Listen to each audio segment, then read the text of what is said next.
Keep up the good work, man, and stay flat, okay? Okay, I'm a flat earther.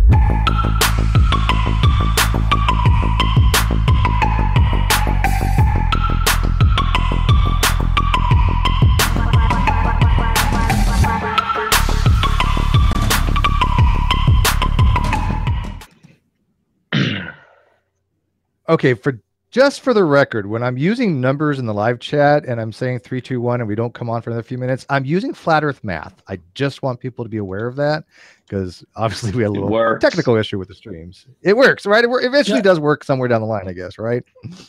God damn it, Steve! Why you gotta use flat Earth math? You know that shit don't work. I can't count. And no joke, literally 5 minutes before we went on air, I was listening to somebody send me a video of Jeranism trying to explain pi back when we had that discussion with Jesse Kolowski. And I didn't even realize how bad it really actually sounded until I listened again to him trying to explain pi. Wasn't a pretty sight. Yeah. But anyways, let's get this party started. So as you guys may know, Kyle's on vacation still. He is having a good time, if you know what I mean.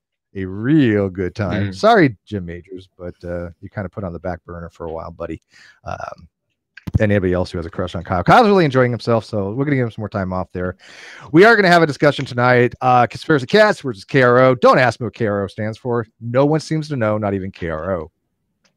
But before we do that, first things first, look to my left here, I guess would be. Yeah. We got Godless Engineer here. He's back because it's a flat Earth stuff, and he does this stuff on flat Earth too, so he's going to be leading the charge on that. What's up, buddy? Yeah, I'm the expert at the anti-flat Earth stuff, so you know that's why you got me on here. I'm not really an expert at all. Did you? But you can write a 3-chord song on it, right? Okay. Yeah. GDC. That's it, right? That's why we named the GDC. You know, chord progressions. Oh yeah. But as you guys may notice, look above me here. See this dude here? Black Label Copwatch. Yeah. That's actually what he looks like. If you guys haven't really seen him before, that's really him. Let me give you a little backstory of why I have him on before we get into our discussion on the flat Earth. I watch pretty much everything he puts out religiously, and I had been watching his live chat today, and he had covered a story that I was vaguely familiar with, but he had a very in-depth dissertation on the exact events that transpired, and it was about a veteran that was arrested in Muskogee. You know what? We're going to get this right. Muscogee. Is that right? Muscogee. Even I even said before. Is that how you say it? Muskogee. Muskogee. There you go. Muskogee, Oklahoma. You had a difficult time with that on your stream too. People weren't sure how to pronounce it. Muskogee is how you say it. Okay. And it's basically this veteran. His name was named Jason Williams, and the way the police approached the situation and where they accosted him and arrested this paralyzed man. I mean, he's a 100% disabled veteran, and it was just one of the things that triggered me. We all get trigger points, right? I get that. We all have things that we just look at and go, you know what, this is our pet peeve. People know that veteran stuff is one of my pet peeve. And even if he wasn't a veteran, I'd probably feel just as strongly because of the way he was treated and pepper spray. But I brought Black Label Copwatch on to kind of maybe for 10 minutes or so tell us about the story, and you can find the link to his video in the video description. So Black Label, welcome to Non-Sequitur. I think is this the second time you've been on? Second time, yeah. Second time, right on. Yeah. So what happened was December 28th, there was a gentleman, Jason Williams, who's a disabled veteran. Apparently he is paralyzed in the left leg down. He still has some mobility that he can still move around a little bit, but he still has to be transported by his family. December 28th, he's getting some groceries and some bubbly, like it was what he said, from Walmart. And apparently, because of the fact that he has himself, his wife, his 2 kids in the line, the register cashier asked to see the wife's ID and also the kids' IDs to verify the purchase if they're old enough to buy the liquor. But he kindly told, at first, according to him, he told the lady that they're not buying the liquor. He's the one purchasing it, so they don't need to identify them whatsoever. Apparently, Walmart made a big old stink, a big, policy. They're trying to cite their policy, and they made a big argument. And the gentleman was very upset that he did not want to present ID for the rest of the family. There's no need to. They are old enough. So according to Walmart, their policy is, and this is the strangest thing I've never really, I don't think this is a good idea in any retail chain, but if you look under the age of 40, okay, if you're under the age of 40, you and the rest of the patrons in your party have to be identified and show ID to purchase something, even if it's not yours, which is total bullshit. I've never heard of such a thing. What do you mean? I get the IDing of the person buying it, right? If you look underage, and by the way, they're allowed to card anyone for alcohol. You could be 80, you could be carded for alcohol. I got no problem with that, right? If they want to see my ID, even though I hope to God I still don't look, under 18. Maybe that'd be kind of cool if I did. I don't know, youthfulness. But I don't mind showing my ID. I really don't. But if I'm with somebody, they have nothing to do with the purchase at all, right? Ever. I mean, are they gonna? If I have my 13-year-old daughter with me, are they going to card her? That's insanity. Yeah, that's what they want to do. But see, the problem is when I called the Walmart, and I did this on my last live show, not the one that was from tonight. I talked to a manager live on the air, and they said that they don't believe in the policy. However, it is cashier discretion as far as if you know that they look 21 or older, then you should not have to worry about asking. But it is a policy. You have to use your best discretion. The kid, because I say kid because I'm 40 some years old, and this guy is definitely a lot younger, but he is definitely over the age of 21. Okay, he was the one purchasing it. So eventually, the Walmart staff made a big issue about the situation. They ended up calling the police because Jason was very upset. He was expressing his feelings about the policy, and it got a little verbal, according to the reports. When the police finally came, he was under the impression that Walmart was going to go get a manager or supervisor and bring the policy paperwork out so he can review it and then go, because he wasn't going to buy the alcohol. Well, apparently they went and left so they can go ahead and trespass him, and then the police came, and then it just blew up from there. So eventually, long story short, Jason Williams ended up getting trespassed, ended up getting three charges, including one felony charge of attacking an officer, according to them, misdemeanor charges of criminal trespass, disorderly conduct, and disobeying an order when asked for an identification, so obstruction. All those 4 charges are being charged on him because of the fact Walmart's policy was not followed. And according to the police, if Walmart asks for your ID, you must show it, according to them. Oh, hell no. So, oh, hell no. I'm sorry, but Walmart's policy does not trump my Fourth Amendment rights and my rights for legal search and seizure. And I don't have to show ID unless I have been articulated a crime of some sorts, and they're telling me what I have done wrong. This is what bugs me most about the particular situation, because she literally told him, "Wait here, I'll get you Walmart's policy," and he waited there for like 15 minutes. And in that interim, the cops showed up. Right. Now, when she came back, she had stated to the police officers, she verbally had told them, I did not tell him to wait around for the policy. I told him to leave, when she had the policy in her hand. That's one version of what people are saying. And then the other version is where the first cashier was going to go get the manager so they can get the policy. And then as she was walking away, she said to the police that she was telling him to leave. How can he hear that when he's talking and arguing with somebody and then hear to go away? He even told the woman that he was going to leave after he got the policy. So there's a lot of confusion. Yeah, and well, he told the cops he was going to leave too. Yeah, so for me, it's like I still need to see some evidence as far as if she really did say leave, or what was actually what transpired prior to the video starting.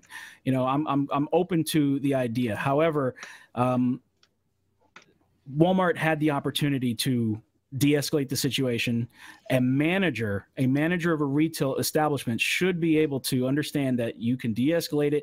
You know what? If you don't want to buy the alcohol, you have 2 options. I'll get you the policy, but then you have to go. And he was willing to do that, but they escalated it and escalated and escalated, and it eventually ended up having a man who is a disabled veteran getting, pushed down on the ground, thrown, knees on the back, apparently even paralyzing him even more from what the reports are.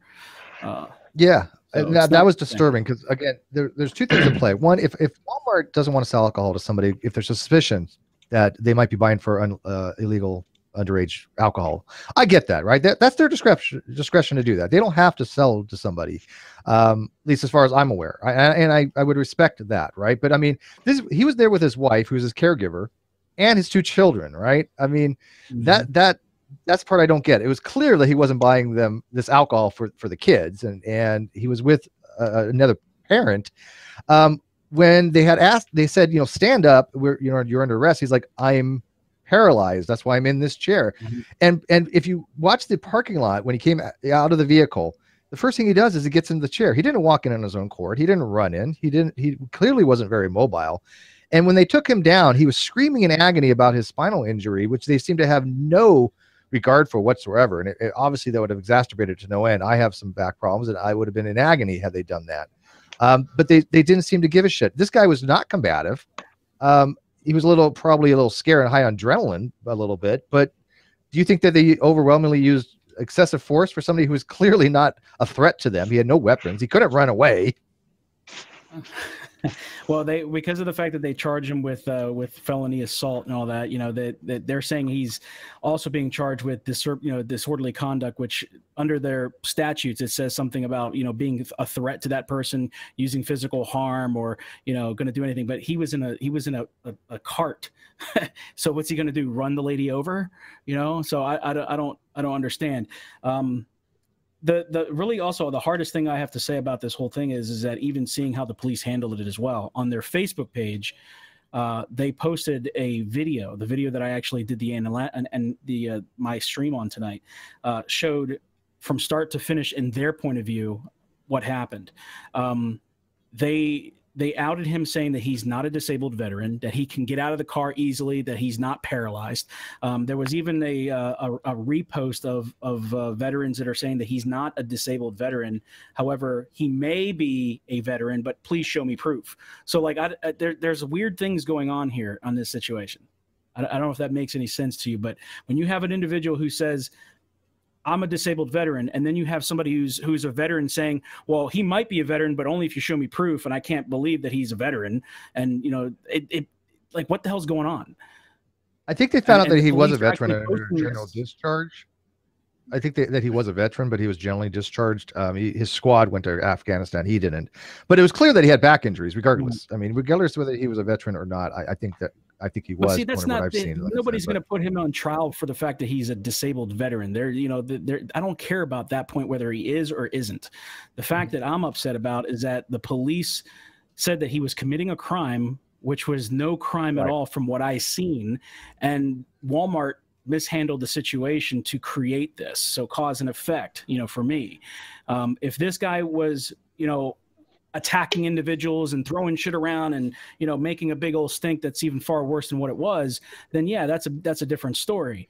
But he was upset because somebody was trying to prevent him from enjoying his New Year's evening with his family, and he was upset not being allowed to buy liquor, and he's old enough, and asking his family to show identification. It's just, in his opinion, wrong. We can all say that it's wrong. Some people might say, oh, it prevents people from buying liquor that's under the age, or, helps people, it really doesn't. No, I don't know. For me, it's like Walmart could have handled this a lot better. Police definitely shouldn't have done what they've done. They could have asked him to leave and walk out. And he wanted to. He was saying, I'm willing to go right now. I don't want to cause a problem. He was done with the situation. First of all, as a customer service manager, which I was for a very long time, when you have those kind of situations, if the customer wants to leave, that's the best way to handle it, right? But when the police came, and again, he did not walk in on his own accord. Whether he's a veteran or not is tangential. I mean, let's be honest. The courts don't really give a shit whether you're a veteran or not. You don't have any special privileges when it comes to that. These are basic human rights that are afforded to everyone. And so if he was disabled, which I clearly think he was, because those screams in agony, that was legit. I mean, he was in pain, and he obviously was in a chair for a reason. He didn't just, say, I'm going to sit my ass down to get out of this. He came in on a chair. That needs to be factored in because he is disabled. And I think that they use excessive amount of force for somebody who was in a disabled condition. He wasn't in a state to even, really do anything to them. He was not combative. He didn't threaten them. They said that he was threatening before the police even got there. I didn't hear any verbal threats. He was upset. He was agitated, but he didn't say like, I'm fuck you. I'm going to, do this or do that. He was just like, fuck this. I want to get, yeah, he didn't have any fighting words. Did you hear any? No, I didn't hear any fighting words except the fact that, he thinks that the policy's a crock of shit. That was it. I mean, I could tell you, I have family members they don't like shopping at Walmart because a lot of it takes too much time in the lines. And then, sometimes we'll say, hey, you're taking too fucking long. Can we get somebody to open up another register or something? We'll get upset with that. And we can say that out loud. We're not expected to get charged with disorderly conduct and then, thrown down to the ground and pepper spray. Oh yeah, dude, we have a feeling towards something. I tell you, customers get irate. I've dealt with it for 20 years in retail, 20 years of Black Fridays. People that don't want to wait in line, that is their number one concern. Hey, hey manager, you need to get another cashier up here, right? And there's some legitimate reasons why maybe we can't get another cashier, right? But most of the time, we always make sure that we have enough cashiers. Walmart, I don't know how much they actually follow that. But anyways, if you guys want to check this out and learn more about this, go down to the video link and head over to Black Label's channel. Go subscribe to him and hit that notification button and get involved in these things, because I just can't get enough of these First Amendment auditors, and I can't get enough of these stories. And I am legitimately outraged by him. As a citizen, I would be mortified if this was happening to me or somebody that I know. And I think that if people are complicit in these things and they don't take notice of them, then they're going to happen more often. I think, and I'm totally pro police. People know that, but I think that they need to be held accountable, and they can't be doing things that are illegal. Like another video that you had was these two cops, I think it was, that basically said they're investigating a crime, and they ordered the gentleman to open the door. He wouldn't. They busted it down, and they got arrested for criminal trespass, breaking and entering, and all this other shit, because investigation of a crime is not suspicion of a crime. And they had no warrant. I mean, so this is going to happen to anybody out there. So if people think that we're overreacting on these things, I disagree completely on that. I want to say something, because I know some of your viewers are pro-police, and I have no problem. I'm pro-police myself as well. I like good cops. I just don't like the ones that break the law and the ones that violate, people's rights. Despite what a lot of people say, that the individuals that support me or my channel is all about anti-cop stuff, we just see a lot of bad things happening with cops. I'm going to throw this out there, and then people can digest it, and you guys can do your show. But let me give you this number. Over 1,000 citizens have lost their lives this year, or in 2018, and then only a little over 120 cops lost their lives. Do the math. There's something wrong with that. And a lot of the police are saying in this day and age that we live in terrorism, this and that we have to go ahead and just obey. It doesn't work that way. We founded this country under freedom. We fought for freedom, and that's what we want. We don't want to be oppressed anymore. So my channel is all about just, showing what's going on in there in the real world, whether they think it happens or not. It's all video. It's right there, black and white. So I just hope people understand that I'm not trying to demonize police. I'm trying to, be a journalist and just show people what's going on, give my point of view, my opinion of the situation, and then they can make their own mind up. But I will say that sometimes with the videos that we do show eventually leads to those officers either getting fired, arrested, or prosecuted, thrown in jail. And when we see that happen, we feel vindicated, because now we have a new officer coming in that can potentially make a difference. And that's what we want to see. So. Yeah, and we're going to be talking much more of this upcoming, and this is just a little preliminary before we start our Flat Earth Saturday, Flipper Day. So I appreciate you coming in, Black Label, to kind of talk about that. We're going to be talking much more about that on your channels and this channel. So I just want to give people a taste on this kind of stuff and get them interested in it, and definitely go out to his channel and subscribe. So stick around, Black Label. We're going to take up your spot here. We're going to bring KRO in. All right. Again, don't know what it stands for. No freaking idea. But he's going to have a conversation with Catz.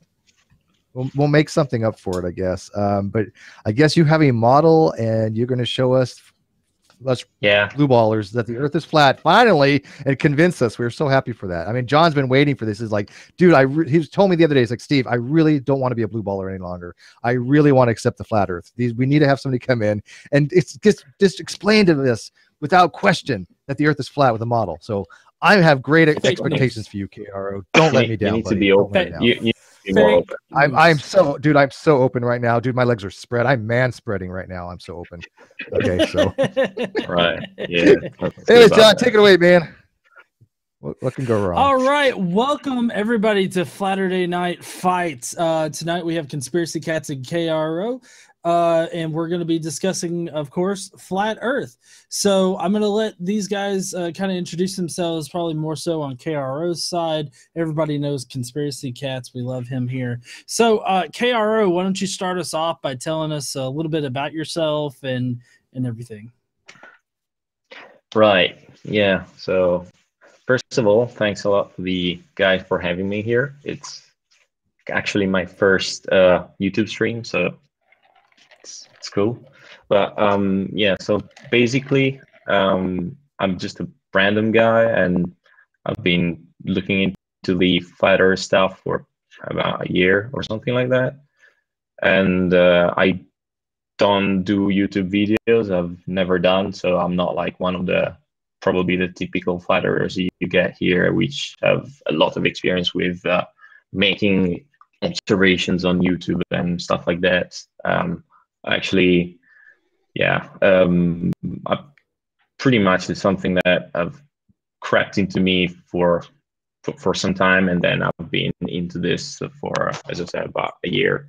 And I'm not Christian, so don't bring any Bible stuff with me because I don't buy into that stuff. So I actually don't really understand the other guys who get into the Bible and shit about flat earth, because, I mean, to be honest, it's hard enough to prove that any God exists. So how does it relate to the shit we heard? I don't really understand. But yeah, that's me, I guess. And yeah. Okay. Conspiracy Catz, kind of introduce yourself to any new people in the audience? Yeah, sure. So I'm Conspiracy Catz. I've been on YouTube for about just under 6 months now. It's not technically a flat earth channel. It's more about different conspiracies, looked at a little bit tongue-in-cheek, but flat earth does tend to be one that I spend most of my time on. So that's me. Okay, awesome. So I don't know how you guys want to really do this tonight, because it's not exactly a formal debate. We're having more of a discussion. So I don't know, KRO, do you want to give maybe your best evidence for the flat earth, and then Conspiracy Catz can address it? Yeah, okay. I'll see. So first of all, the thing I can see is, to me, the main reason I got into flat earth is because I've never found any convincing proof that the earth is actually round, and people have been telling me that the earth is round since I was a kid, basically. But to be honest, I mean, there's nothing that, to me, that screams that the earth is round. And on the other hand, if I go outside and look around myself, that it looks flat. And to be honest, so for example, I've been sailing for years, especially in the past, and even when I'm at sea, I just see a flat horizon. I mean, I see a flat earth, and even if I get on the mast of the sailboat, I still see a flat horizon. And to be honest, I don't see this thing that people talk about of ships disappearing bottom up behind the curve. I just don't see that. Now, I've seen some of the videos of some of the evidence that people like Reds or other guys have discussed online, and sometimes in your show as well, like bridges following the supposed curve and things like that. But I don't know, to be honest. I mean, that could be anything. That could be camera lens. That could be just a weird perspective thing, or one thing maybe. I mean, even if there is a slight local curve, slight local irregularity in the surface, it still doesn't prove anything. I mean, to me, it doesn't prove that the Earth is a globe. And I mean, I usually don't even bring about this stuff about space, mainly because, I mean, I haven't been to space, obviously. I can't go into space. I can only watch with a telescope. And I mean, there's nothing about space that tells me that the Earth is round. So, and that's the thing. And so, as I started my own observations outside, I kept thinking that actually the flat Earth model makes a lot more sense, and so I started going with it. And yeah, and when I said I was going to bring in this 3D model. I'm actually managed to get my virtual cam working, so yeah, I can actually share it. I know it doesn't look like much, but I mean, it's a first attempt, and I know I'm gonna have it refined throughout as I go along. And I mean, I'm humble in that I recognize that this is like a really, really early attempt. But I mean, how many centuries have people had to refine their round Earth model? And so I have to accept, and I think you just gotta accept that it isn't perfect, and it's gonna have to have some things to be changed and be refined. And to be honest, so I've started with this AE map in the first version of the model, but I can't actually. I mean, that doesn't necessarily ease the best representation, because I can understand that there are some things that maybe need to that maybe are not 100% explained by this model. I've seen there are other models presented, but hey, this is just I've started with this one because this is the most common model, and so I thought this would be the good point to start the learning process. I wouldn't call it research, because I mean, research is really like something that you do when you got a lot of skill behind, and I still have to build that knowledge, but I think I'm starting.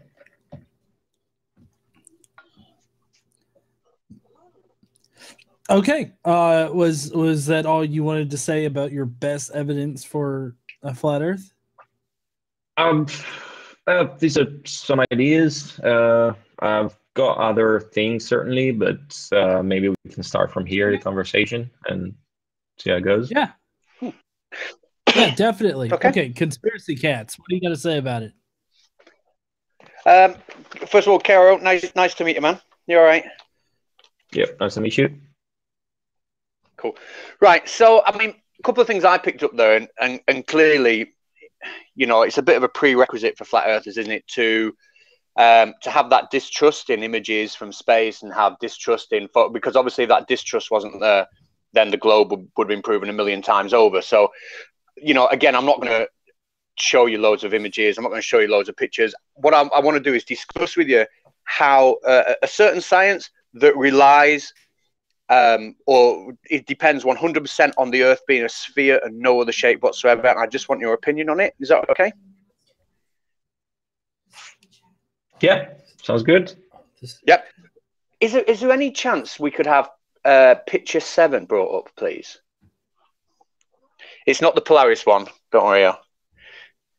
Sorry. Picture 7, is that? Okay.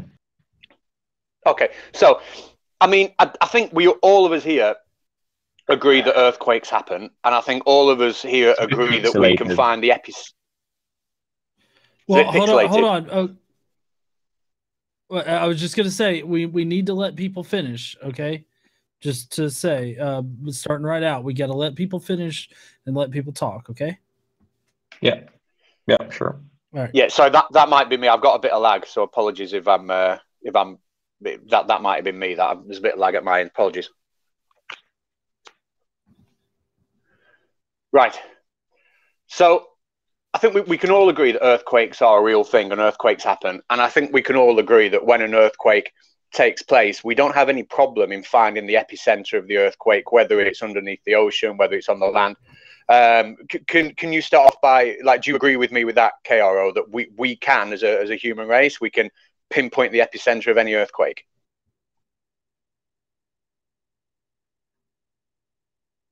Hello? Sorry, I wasn't mute. Yeah, I guess so. I mean, seismographers exist, so yeah, I can agree, I think. Yeah. So what I'm showing, what I'm going to do is explain to you very quickly how we do that, and then just get your take on how it could be possible in any other shape other than the globe. So when we look at the diagram here, in this instance, the epicenter of the earthquake is at like the 12 o'clock position, and we get a number of waves that radiate out of an earthquake. We get surface waves, and we get P waves and S waves. Now, I'm not really bothered about what's in the middle of the Earth, because this isn't really about the middle of the Earth. But what we have over the Earth is a range of seismic detectors, and they'll shake up and down when a P wave hits them. They'll shake side to side when an S wave hits them. And there's a gap between the P and the S wave arriving, because the P waves travel faster. And the bigger the gap, the further away from the epicenter, and so on and so on and so on and so on. But essentially, looking at what we can see looking at that picture is that where these waves are detected on the surface of the Earth causes a pattern. Can we just skip to slide number 8? Is that possible?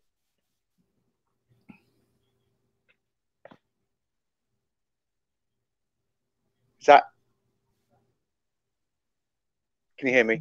That's it. Yeah, that's 8. I switched it already. 8's just. Oh, you switched over to. Oh, right. Yes. Yeah, sorry, I'm looking at the monitor. It's a bit behind. Right.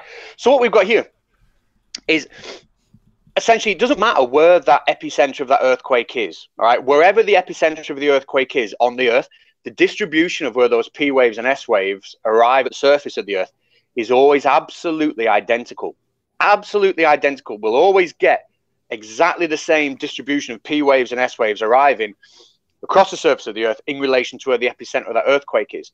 Now, to have that perfect sort of symmetry, to have that perfect repeating pattern, no matter where the earthquake is, there is only one shape that fits that, and that's a sphere. If the Earth had edges to it, that would disrupt that perfect pattern depending on where the epicenter of the earthquake was. If the Earth was kind of oblongated, it would disrupt that perfect pattern. But this is how we detect the epicenter of this earthquake. We get this perfect pattern of the P waves and S waves hitting the surface of that Earth every single time. And there literally is no other geometric shape apart from a sphere that will allow that to happen. And this is where I'm predicting we're going to kind of go back to that distrust thing here. And what I'm going to put to you, very politely, is either that the Earth is a sphere, or seismologists lie about how they detect earthquakes. What are your thoughts on that? Okay, there's lots of stuff here. I mean, to be honest, these are drawings, and I can only have your word for this. So, I mean, yeah, that might be the case, but how does this not work on a flat model? I mean, even if because I mean, people say that earthquakes are like the plaques, like tectonic plaques hitting each other, right? So even if that's the case, it works as fine on a flat model. I don't really understand why you need all this discussion about a rounder to make that work. I mean, you will still measure the vibration. You will still measure whatever propagation it is on the other side. So. Okay, so the point I'm making, maybe I didn't emphasize it enough, is it doesn't matter where on the Earth the epicenter of the earthquake occurs. The earthquake can occur anywhere, but the distribution we get is always identical. The distribution of where those waves hit the Earth is always identical. Now, let's imagine we took a square. If the epicenter happened in the middle of one of the edges, we would get a distribution of those waves hitting the surface of that square, or cube, sorry, than we would if the epicenter happened at the corner. Or if it was an oval shape, we'd get a different distribution if the epicenter was on one side than if it was, at the narrower part of the oval shape. The distribution of where these waves hit the surface of the Earth would be different if the shape was anything other than a sphere with a sphere, we can take that epicenter and we can put it anywhere on the Earth, and we always get exactly the same distribution, exactly the same distance and width of the P wave shadow zone, the S wave shadow zone. We always get the same relative positions of those shadow zones to the epicenter, no matter where the epicenter is. And what I'm saying to you is, there is no other geometric shape that would allow that completely and continuous repetitive detection of that pattern to happen. It couldn't be a square, it couldn't be a circle, it couldn't be a flat disk, because if the epicenter was closer to the edge, you know, as opposed to being in the middle, again, you get a different distribution of those seismic waves. Literally, when you get this symmetry, there is no other geometric shape. So either, I know you're saying these are just drawings, I didn't bring my own earthquake, I apologize for that, but what other geometric shape? What other geometric shape could allow this to happen and have that perfect repeating pattern other than a sphere? Or are geologists lying about how they detect earthquakes? I don't know. I mean, I've got your word. That's what you're telling me. That's what you say. I don't know. Yes, that might be true. Well, if I can interject, to me, that's just saying that. Oh, you say that's the only way it could work. It could only work on a spherical Earth. I don't understand why. No, it doesn't. I mean, that's what you are saying. Okay, it might be true, it might be false. I have no way of knowing. If I could interject real quick, KRO, can you tell us what? Okay. KRO, can you tell us what you think causes earthquakes, or how earthquakes happen on your flat Earth model? It might be, to be honest, earthquakes is quite far into the thing. I haven't looked specifically, but just out of common sense, I mean, it can work as easily just as plaques, the continents moving and hitting each other, and that's it. Yeah, same as in the round model, except it's not round, it's flat, and actually makes a lot of sense. If you take if you take some, I don't know, if you take some pieces of wood and you put them in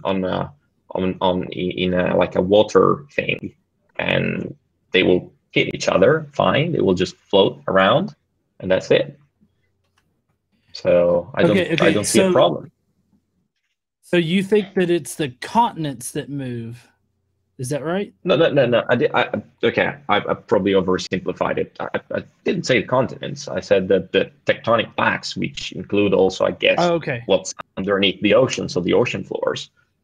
But that still doesn't prove me a globe model. Sorry, that doesn't do it.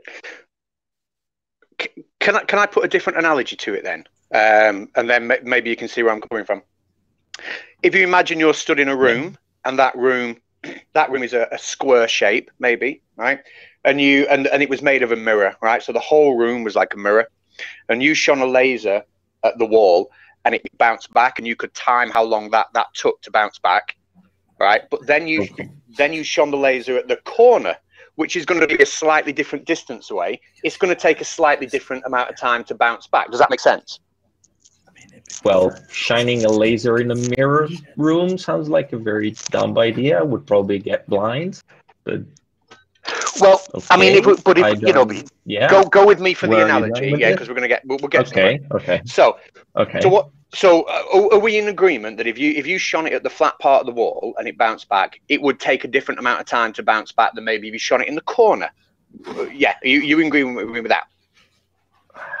Okay. Yeah. Because it's traveled a different distance. Now, imagine that you're not stood in a cube. The room you stood in, you're suspended in the center of it, and it's a sphere. It's a spherical room, right? And there are no corners. There are no flat bits. It wouldn't matter where you pointed that laser in the room, whether it was, because there are no corners. Wherever you pointed it, it'd take the same amount of time to bounce back to you. Now, when I'm talking about seismic waves, and we're not looking for the reflections, if you like, of the seismic waves, but what I'm saying is, because we get this perfectly repeatable pattern, no matter where the epicenter is, just like in that mirror room, that sphere, you get the same perfectly repeatable pattern, no matter where you shone the laser. That's only possible in a sphere. Think of another shape of a room where that could happen, where no matter where you pointed it, it will bounce back in the same amount of time. And then try and apply that thinking to the earthquake. But there is literally no other geometric shape that will allow it to happen at all. So okay, sorry, but your analogy was with you said square. I guess you meant cubic room. Does that mean that Earth is a cube? Okay. No, it's actually the exact opposite. No, what I'm saying is, what I'm saying is, if you're not going anywhere with this, because it's your word. Would you like to? Would you like to pick a different topic? I think. Well, let me show something real quick, because maybe this might be a better visual that I found. Maybe you can help explain.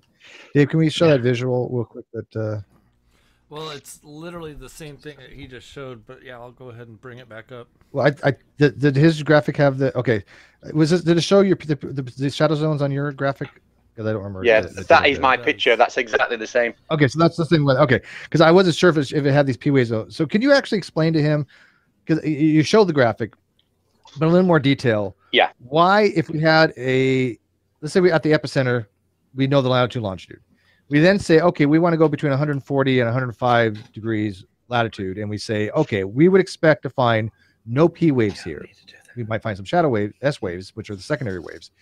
But we can go all around the planet and say, okay, we see the P wave, we don't see the S wave. Here we see the S wave, we don't see the P wave. Here we see both. This is exactly what we would see at every single point on the Earth contingent to this model, right? Yeah. So how would that work on a flat Earth? Yeah, okay, but so first this firstly assumes that we know how the inner core of the supposed round Earth is made. And again, we can no. But the thing is, it can easily work if you have different types of material in the underneath the plaques. So the waves travel at different speeds and are shadowed by these heavier material in the core. So I don't really understand what. No, yep, I don't know why. So what basically what I'm saying is that the internal structure of the Earth. You are right that the internal structure of the Earth is going to affect what pattern we see on the surface, right? So if the structure of the internal structure of this was different, Sorry? It can be explained also with different areas of different density of different material in the core, even on a flat plane. I don't see. That model probably works. I don't say it doesn't work, but it's just one explanation. It doesn't prove that the Earth is round. It just shows that the effects are those, but it doesn't tell us that it is round, in fact. Well, no, actually it does, because the dispersal pattern of the waves on the globe model matches what we observe in reality. And you were talking earlier about how it's exactly, like your proof is what we observe in reality. So what you have to do for us now is explain to us why your model or why yours is more correct and more representative of reality. You say that it can be explained on your model, then please explain to us, why is it more probable that it's the flat model that's correct? Okay, so before we get to which one is more probable. So first of all, as I said, this can be explained on a flat model as well, because if you have different densities of the inner core underneath the flat plaques, you can still have different reflections of the waves of the earthquake. So apart from the fact that we can't actually drill that deep, so we don't actually know how the core is made, then I think we're stuck, because I have no way of drilling down and actually finding out. So wait, you understand that Sorry, go ahead, Conspiracy Catz. This is your show. No, sorry, that was a lag. I was speaking over you. Fire away, go on. Oh, well, okay, so I was just going to point out that we know what the core is made out of because we send these vibrations into the earth, and because these vibrations, these seismic vibrations move differently through different materials, that's how we know what the inner composition of the earth is. So the inner composition of the earth is directly observable through the seismic, like the seismic vibrations. So I mean, we're not presupposing like what the earth's core is made out of or the structure of the core of the earth. This is all based on direct evidence that we have. So just to lay that out there, and I'll hand it back over to Conspiracy Catz now. Thanks. I mean, to me, the reason I glossed over what was on the inside of the Earth before was because it doesn't matter. You are right, KRO, that if the internal structure of the Earth was different, the distribution pattern of those waves on the surface will be different. The thing that proves the thing that proves a sphere is the fact that the distribution pattern on the surface is always absolutely identical in relation to the epicenter. Always. Now, if it was a flat Earth and it was a disk, and like I said, you're over to one side, as opposed to being near the middle, you would get a different distribution pattern of these waves. No matter what the shape of the Earth is, you would never find a geometrical shape which would always give an absolutely 100% consistently, without any error, absolute consistent same distribution pattern of the waves in relation to the epicenter. And that's why I put us back in that room with the mirrored walls, right? You're in that room that's a sphere, and you shine a laser. It doesn't matter what angle you point the laser at. It doesn't matter what part of the wall you point the laser at. You're in a sphere, it's going to bounce back in exactly the same amount of time. You ask yourself, what other shape is that possible that any shape that has little corners or edges or anything like that, that's not going to happen in. So literally, I mean, and I'll move on to something else in a minute, because I know you probably, earthquakes isn't probably your thing, and I don't want to hammer you with it if you don't know it, but literally, I'm just saying it as it is, there is no other geometric shape. And every flat earther, the closest I got to a flat earther explaining this to me is, and I won't mention his name because he's not here, but somebody once told me that somebody dug a hole. A geologist dug a hole and was surprised to find some water in the hole. So therefore, the entire science of geology is wrong. And that's the closest I've ever got. And I'll tweet you, GE, and let you know who that was another time. But I'm happy to move on to something else. If you've got something else, if you've got something else, I can talk about that, or I can put the link. Right. So, I mean, I talked about observation, for example, ships disappearing over the horizon that I haven't seen happening bottom up, and I mean, even with binoculars, I still can't see them. And that's one thing. And then what else? I mean, I travel with planes, and even from a plane, from an aircraft, I still see a flat horizon. I don't see any curve. And I mean, of course, I haven't gone up enough, you would say, but still, I mean, even pretty much all of the amateur balloon footage that you can find online, all of them were using GoPros or something like that. So that still isn't a good proof. And what else? I mean,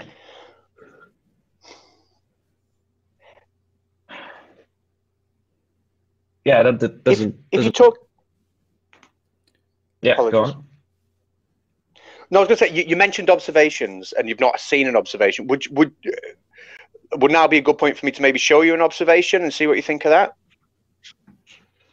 Okay, but yeah. Well, is it possible to get slide number 28 up, please? Slide number 28. I've built an encyclopedia for your KRO. I've got we'll be here all night. I've got my holiday pictures new as well. So I'm just cover the slide 28 will be the, yeah, that's the one. I've got a good friend called Ranty Flat Earth, and he is a flat earther. But he does me a lot of favors, and he takes a lot of photographs like this. Now I've got a video accompanying this. How high off sea level do you think he is taking this photograph from? Because he's zoomed in there with his P1000. He's got a cracking camera. How high off sea level do you think he is when he's taken that? It's very difficult to tell. It's impossible to tell. I mean, he might be on the surface. He might be a few meters up. He might be, I don't know, to be honest. Yeah, I only see waves, and I only see that lighthouse that shows in the horizon, and I see where you're going because I see you're showing that I can only see the top of the lighthouse, and again, you might say that is proof of a round Earth, but to be honest, I mean, I don't see how, to be honest, because the sea moves, the waves move, and there is a huge distance probably between the observer and that lighthouse, so doesn't tell me that the Earth is round. And again, even if there was some local apparent curvature that could be generated by whatever topology feature of the ground, or even an optical effect. And I mean, I've seen people say, okay, no, that can work on due to optical effects, but well, not really, because when you have heavy distortion, you still it's even worse the closer you get to the seawater, to the sea level. You get heavier and heavier bending of the light. So how can you say it doesn't work? How can you say that distortion doesn't cause that? So, well, what if I was to say to you, the guy that took this photograph is actually a flat earther? I was teasing a little bit, but he is a good friend of mine. He's a flat earther, and he took that photograph. Now, in the video, I've got a Word document here with a load of video links, and I don't want to, but you know, if you need to see it, we can call it up. It's there. They've got it on the system. But in this video, he zooms out and he shows himself, I reckon, to be about 3 or 4 meters off the ground. And in the video where this is taken, he himself, who's a flat earther, says that the height of the tide was 4 foot. So he was actually higher than the height of the tide. Sorry, that's not me. The height is very late here. The height of the tide. He was higher than the height of the tide, and yet that 4 foot tide is blocking half of a. Well, it's not a miniature lighthouse, is it? You know, that's a fully sized lighthouse. They're quite tall. How is it possible that we have so much? And I know you mentioned distortion, but look how crisp that picture is. Where is the distortion in that picture, and how does that distortion happen? How is it possible for a 4 foot tide, when you are filming it from higher than the tide, to take away the bottom half of an entire lighthouse? Well, okay, you say it's clear. It's not, to be honest. I mean, you can see the distortion. You can it's visible. It's visible, and then again, if it's very, very far, you've got quite a lot of water in between, and I can guarantee you that it will cover things, because it moves, and you've got big waves, you got very long waves that cover things that are very far. And again, I mean, I don't know how tall is that lighthouse, but well, it's taller than 8 foot. I mean, I'm just wondering, should we watch the video? Because if you're talking about distortion, maybe a single high wave, would you want to watch 20 seconds of that clip so you can see this isn't just one big wave? And he scans along the horizon. So is it possible to put on video number 17? Zoom in, start maybe at about 20 seconds into the video. Is that possible?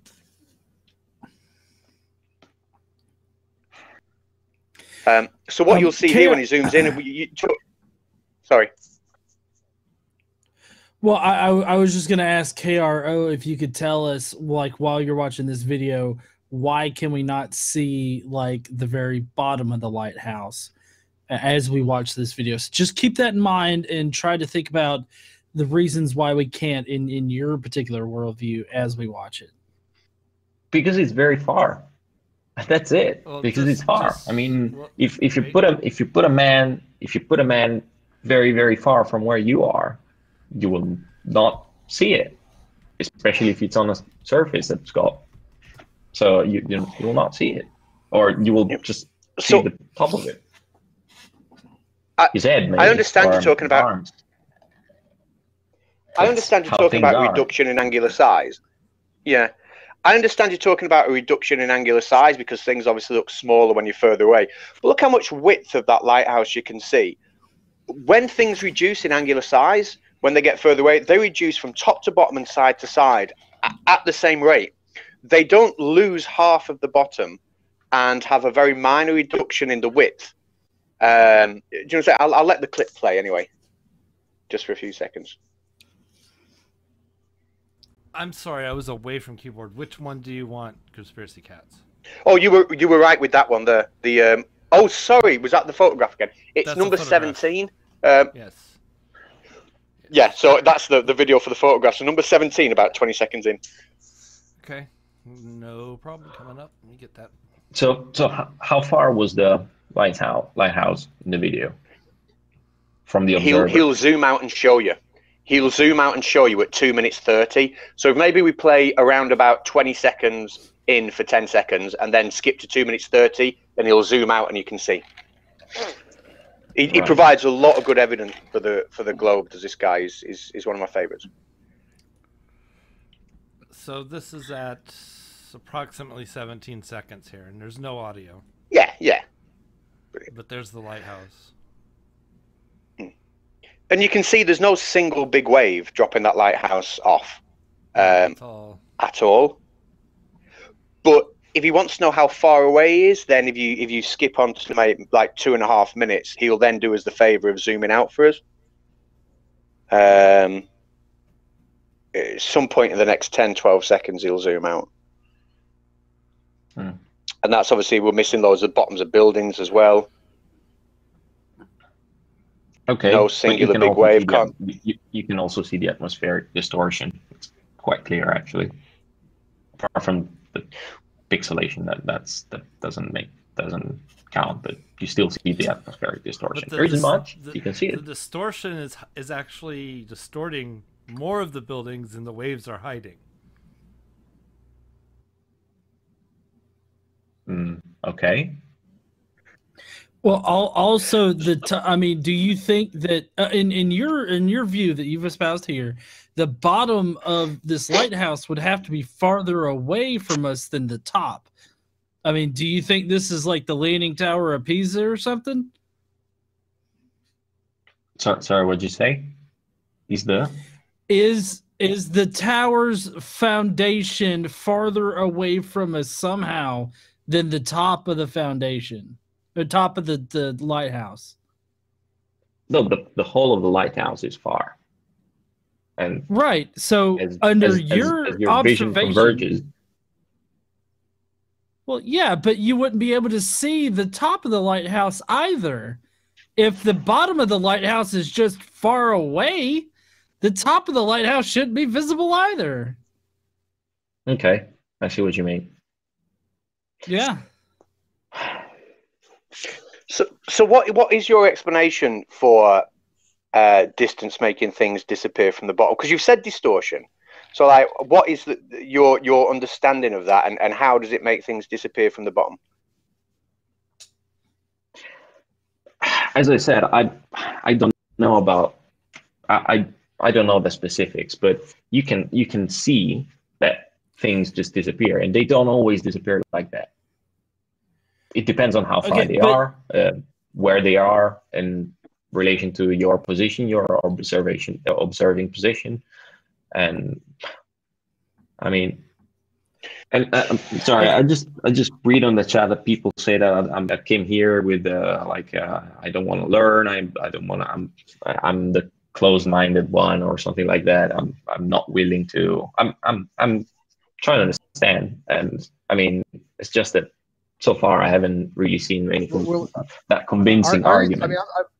Are you though, Archaea? I'm being very serious. Before we went on air, I had asked you a very pertinent question, and the question was, "Are you a Poe?" And you didn't give me any really confidence that you weren't. And I'm not trying to say that you are, but I really wanted to know if you actually believe this stuff. And you did not instill any confidence in me that you actually believe what you're espousing right now. Because you want to touch on that? I mean, do you really believe? Because I don't have. See, well, hang on one second. You just said that you understood what G explained. And yet now you say, well, you're saying that I don't want to learn, but you just said you understood what he said. So why don't you learn that and take it on board? I'm curious. Yeah, because to me, it's not. I mean, it's not convincing. I mean, okay, maybe it's not 100% flat. I'll get you that, but it still doesn't prove it's round. Wait, so now it's a parabola Earth? We have a new model, the hyperbolic Earth. There you go, hyperbole Earth, the hyperbolic Earth. I guess it's going to be like, I don't know how this is going to work, but okay. But I do want to point out the inherent contradiction that most flat earthers fall into. But I want to point this out: is that you know enough to say that the Earth is not a globe, but you do not know enough to say why it's not a globe. That's an inherent contradiction. If you know that the Earth is not a globe, then you must know why it's not a globe. So because it looks flat. Like that's the thing. It does look flat. But that's not an actual explanation. Just because it looks flat. I mean, there are several visual illusions that make things look different. Do you think magicians actually make an elephant disappear? That's a visual illusion. Okay. So just because things look flat does not mean that it's actually flat. I'm sorry, Conspiracy Cats. I'm really stepping on your toes. I'm gonna let you go. No, you don't. No, it's the lag. I'm speaking over you. You carry on, mate. I apologize. It's the lag on my end.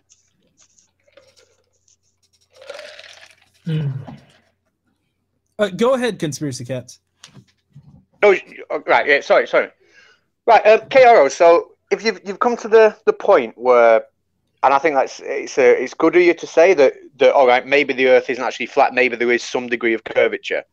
But let's talk about how much curvature there is. How's your sort of astronomy and trigonometry? What level are you at with that? I don't know. Let's see. Okay. Well, I'm sure you'll know what tangent line is. The last. Yeah. Brilliant. Yeah. Can we have slide number 2 then, please? I used this last time, and the guy I was talking to didn't know what a tangent line was, so I sort of kept this for a while. But if we're going to agree there's some curvature, obviously you've heard of Polaris and you're familiar with Polaris. That's a North Star, yeah? Yeah. Now that's near as damn it, straight above latitude of 90 degrees. This diagram you're looking at here represents the light coming in from Polaris. It's so far away the light hits the Earth parallel. Now, are you familiar with the idea that if you start at the North Pole and you move 111.3 kilometers in any direction whatsoever, Polaris will drop by 1 degree from the observer angle will drop by 1 degree, and it will always match the latitude of the. So if we're at 34 degrees latitude above the equator, we'll be able to see Polaris at 34 degrees above the horizon. Have you heard that? Is that something you're familiar with? Yeah. Okay. But I think I know where you're going. I think I know where you're going with this. It's the whole argument about Polaris being on the north, and then because of tangent lines and angles, you can actually see Polaris at different angles. But I mean, you've got a lot of atmosphere in there, so of course, you can see it. If you're going to use the atmosphere, obviously, like atmosphere, they change. We get different weather systems. We have seasons. The temperature of the atmosphere changes. Then the observer height of Polaris wouldn't be a constant observer height as the weather changes. Even during the course of an hour, during the night, Polaris will change because of that. But that's not what happens. We genuinely see Polaris fixed at a viewing angle in the sky. And if you look at the, I know I've not drawn the best tangent line there, and I meant to edit it because it was not the best tangent line last time. But the only way that Polaris can move 111.3 kilometers in the sky when we move, obviously if we move east and west and we're going around in a circle, it will stay at the same angle. But the only, again, geometric shape this will work on is a geometric shape where that tangent line that floor was stood on is at 90 degrees to the center of that shape. It's the only geometric. Now, there is only one geometric shape that allows us to do that, which is a sphere. Now, you could say, well, what if it was half a sphere? But then we look at the southern celestial pole that repeats the pattern. So, I mean, what other geometric would make this possible? Well, the thing is, I mean, how can you prove that the stars are? I mean, they're very far. There's potentially a lot of atmosphere in between. There's a lot in between you and the stars. So it doesn't help you pinpoint where they actually are. It just shows you where you see them. Okay. What? So can I confirm what you're saying is, because this is what it sounds like to me you're saying, and I just want to make sure, and I swear I'm not taking the mick, but are you saying that the atmosphere somehow, despite all our changing weather conditions and the movement of the Earth, the atmosphere somehow constantly bends the light coming from Polaris to give the illusion all year round for century after century after century that Polaris maintains a viewing angle in the sky equal to our latitude? And it's just sheer dumb luck, the way the light refracts through the air, that is constantly moving. Is that what you're saying? No, what I'm saying is, okay, the atmosphere, the part of the atmosphere that changes, so the property which the properties change, is relatively close, but the stars are much further. So there is the change, if it happens, is going to be so minimal that it's not going to affect that. Whereas your position is going to affect that. Well, the change isn't minimal, though. The change isn't minimal. The change is I know. The change is very predictable. You move 111.3 kilometers north or south, and it will raise or drop 1 degree in the sky. I agree with you that Polaris is very far away. I agree with you with that. The stars are very far away, which is why the light hits the Earth parallel. But it is reproduced, and we can all do it. We can download a theodolite app on our phone, and we can all test this for ourselves. We can all measure the angle of Polaris in the sky. We can go on our holidays, find it, see how far north or south we are from where we were. We could try it again, and we can predict the change in angle of the sky Polaris will be, and we will be right. And the only geometric shape that will allow that is one which the land we are stood on, that we measure our viewing angle to Polaris from, is at 90 degrees to the center of that shape. And there's only one geometric shape that allows that, just like with the PNS waves. So either it's a major coincidence that something is going on that gives these illusions with Polaris and the seismic waves, that there's only one geometric shape that can fit, or perhaps those thousands of years of science and observation and reproducible tests and our current understanding is actually right, and the Earth is a sphere, and maybe it's just that you have a slight misunderstanding of what the science actually is. Maybe you're wrong. Which is most likely, do you think? The most likely is that you can't actually prove it, because you can't reach to the stars. You can't actually get there. So, I mean, what I'm trying to get to is that this is what we see, and that's observation. That doesn't tell us the shape of the Earth, because it can be anything. I mean, and to be honest, it's also something like, if you start thinking, okay, maybe what I'm actually seeing is not something physically there, then of course it's going to change as you move, because it's made to change according to how you move, so that it looks as you expect it to be.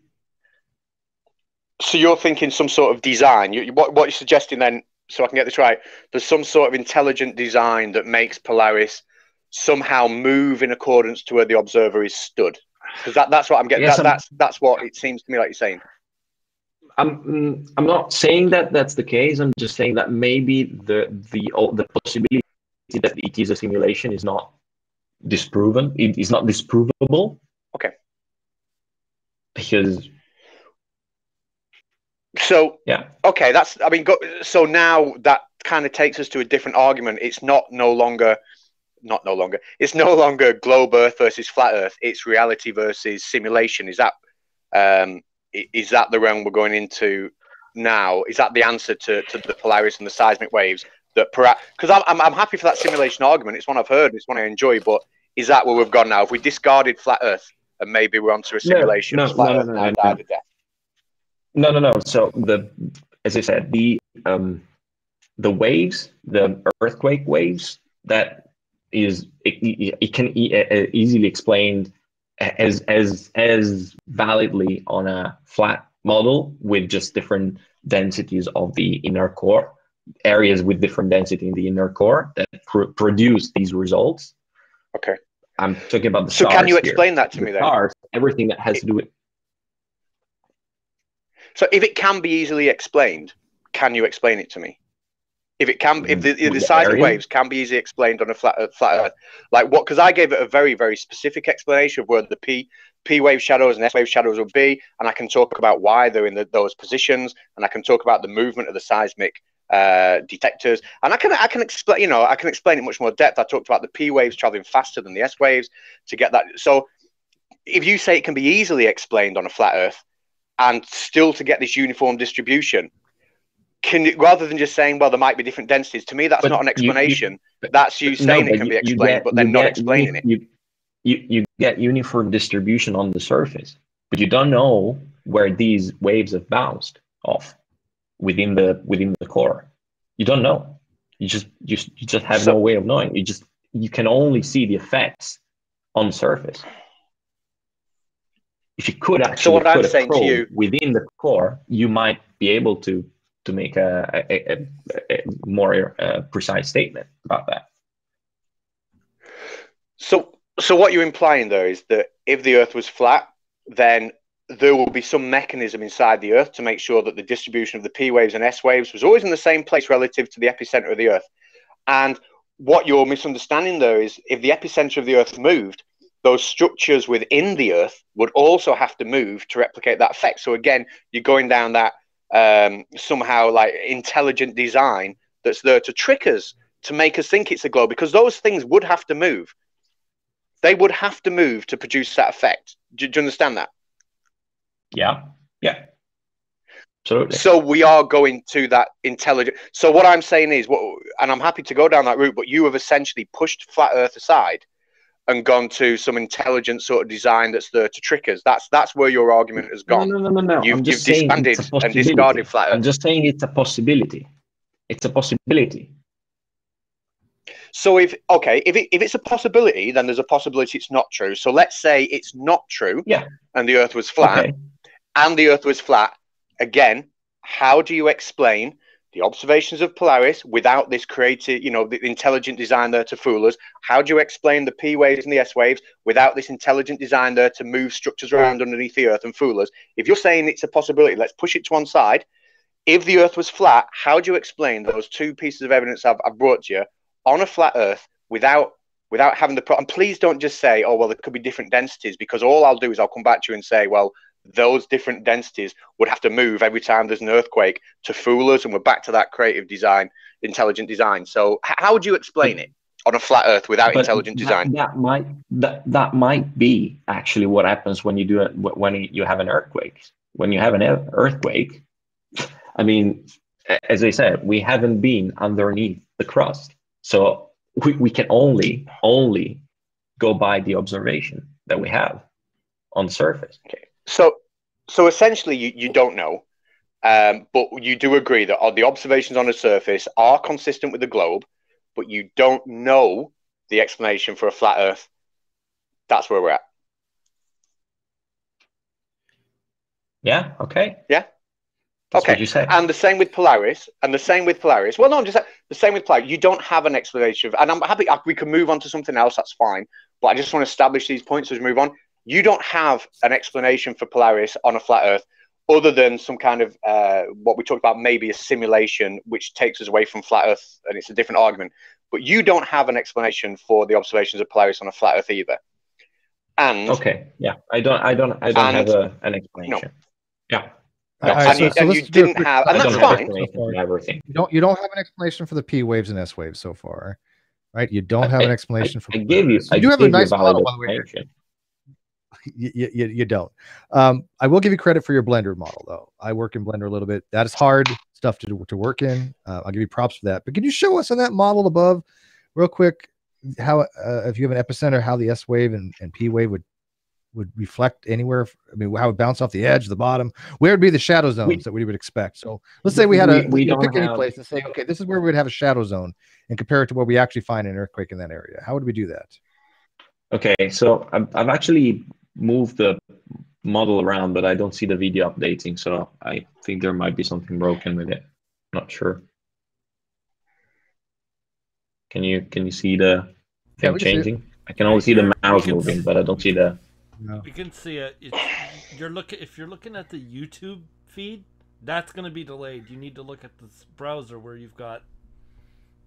Yeah, I am, but I don't.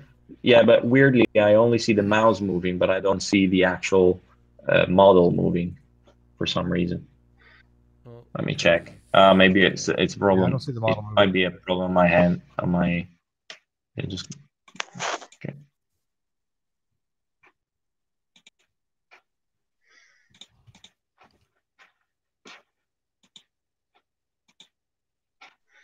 Can you see it updating?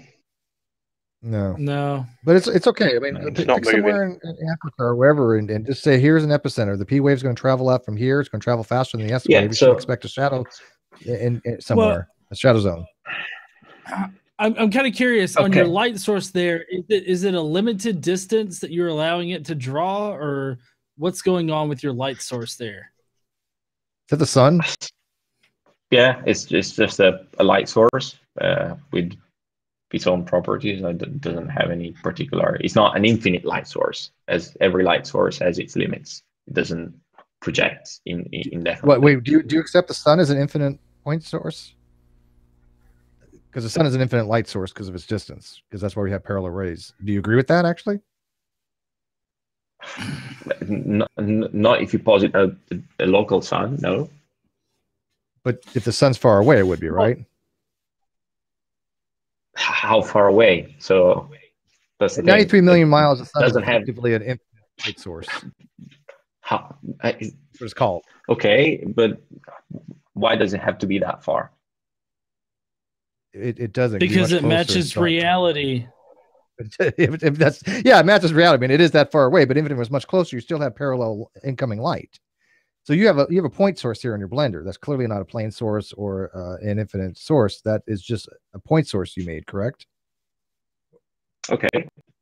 Or it could have been a hemisphere point source. It's too blurry for me to read. Is it a hemi or is it a point source? I think it's a point source. Okay. So it's just going to be this very small localized light in Blender, correct? It's not going to be fully illuminating. It's not going to be distributed across the entire plane. And it's not going to act as an infinite light source. Okay. So explain to us using that model, if it's daylight in one place, like for example, like in Australia or something. Well, you can't move it around, can you? Shit. So Africa, is that Africa? That's Africa. Yeah. For some reason, it doesn't update. Started. Sorry, I can't really see, but just explain that how is it the sun is going to be, like for example, in one place, but in that, like right now it's dark here, but it's starting to get dark. But in like Australia, I don't know what time is it in Australia. Noon. Well, here is night. In Europe is that night. So well, I mean, also on this particular model, you would have time zones with different like variations in how much light is actually showing at any particular time. I mean, it's 6 a.m. in North Alabama should be one particular kind of like amount of light, whereas in your model here, at the farther north you go, the more the darker it'll get in the same position on the globe. So I mean, it doesn't exactly work with you know, time zones and how they work, or how light is actually distributed upon the face of the Earth. So, I mean, you got a lot of problems with this model, but please go ahead, tell us how it doesn't work. Yeah, as I said, this is just an early version, and yeah, probably the distribution of how light propagates on the edges is not correct. It's just all right. I tell you what we're going to do. I don't know if it's going to hurt you or help you, but we have somebody that knows about this model pretty well that has joined us. Maybe he wants to illuminate, no pun intended, something on this particular model to show some of the numerous problems on it that maybe you can correct in real time, because we've seen this model before. This is not the first time. It hasn't worked before. It will never work. And so why are you using it? We're not quite sure. But Reds, are you there? As I said, I've used this because it's the most common one, and it's the first one I wanted to start from. But it could probably change if there is a better model. But Reds, how are you? What up, bitch? How did I get here? I summoned you. Steve, did you use the teleporter that I gave you? You know you're only supposed to use that for emergencies. I was desperate, and you gave me the portable version of it. You know, that was a mistake. Remind me to never give you the portable version of any of those cool toys I give you. Beam him in at any time. He's just like on a string, like a puppet. Hey, yo, Reds. There. So you want to explain to him maybe some of the issues with this model? Okay, I'm going to tell you how I'm feeling about this later. But first of all, fuck you, Steve. We want to know your fifis first. We want to know your fifis. Okay.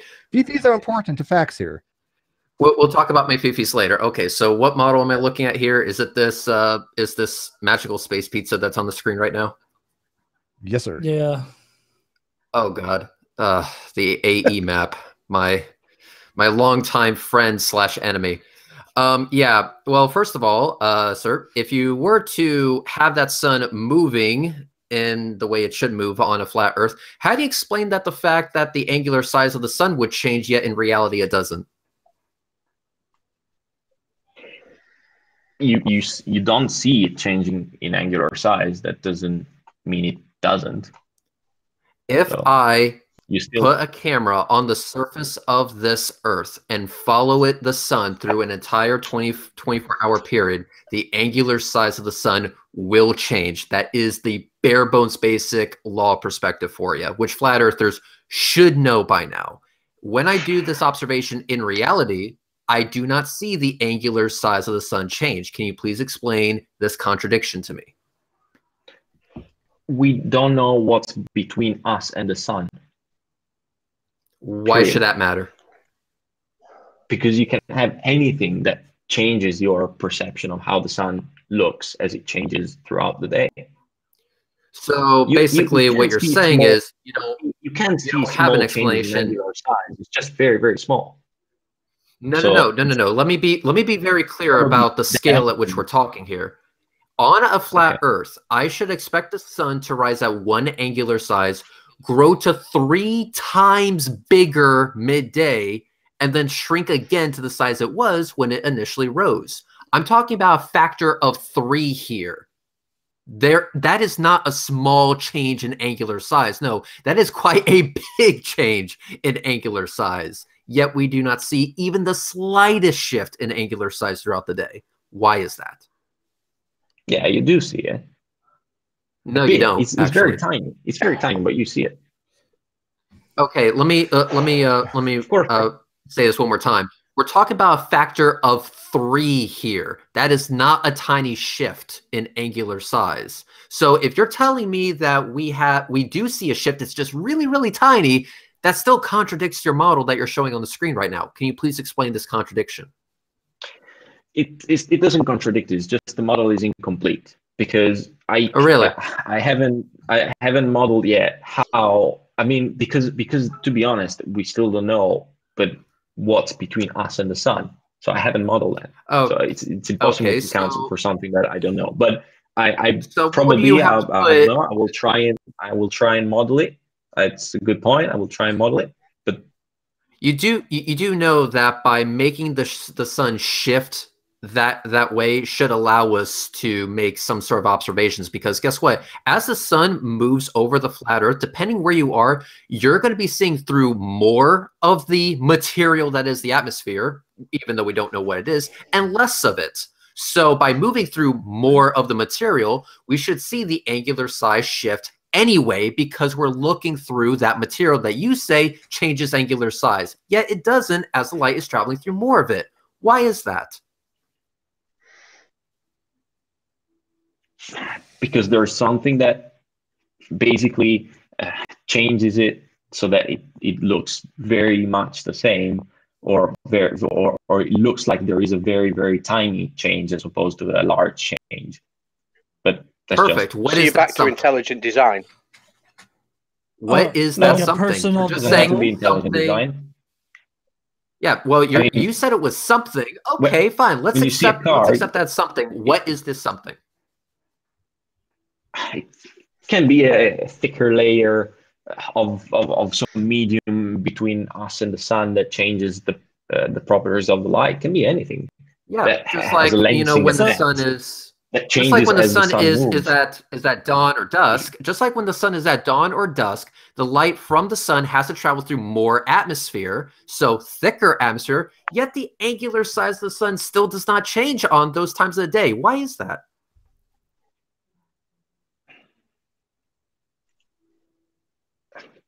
As I said, we're not going anywhere.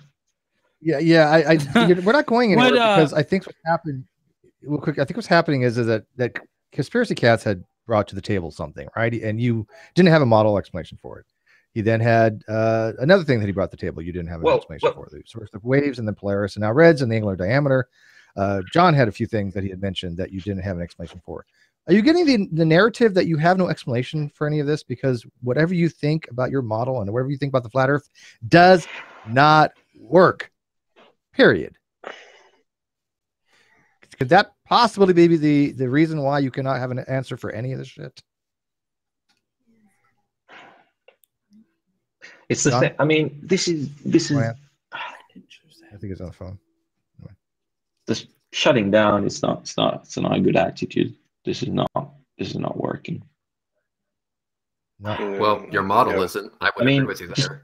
Yeah, I mean, we're more working than your model, to be honest with you. At least we're trying to give you some leeway here. But I'm not taking you very seriously. I mean, I'm literally leaning to a Poe right now because you've not given us anything. Like, John, has he given us anything? I mean, have you got anything that he said? No. Validity? I mean, he's only shown us like a model that he has, but he hasn't actually explained why the model's there. I'm kind of curious, Conspiracy Catz, what do you think about his whole explanation for the sun and how it changes in size and everything like that? Like, what do you think? Well, I mean, it goes back to the same explanation for viewing Polaris and the seismic waves. You know, there's something that changes and makes it happen. Well, it's not an explanation. It's an admission that we don't understand, or that he doesn't understand it. But he's not prepared to either say, I just don't understand it, or he's not prepared to say that it just doesn't work on a flat Earth.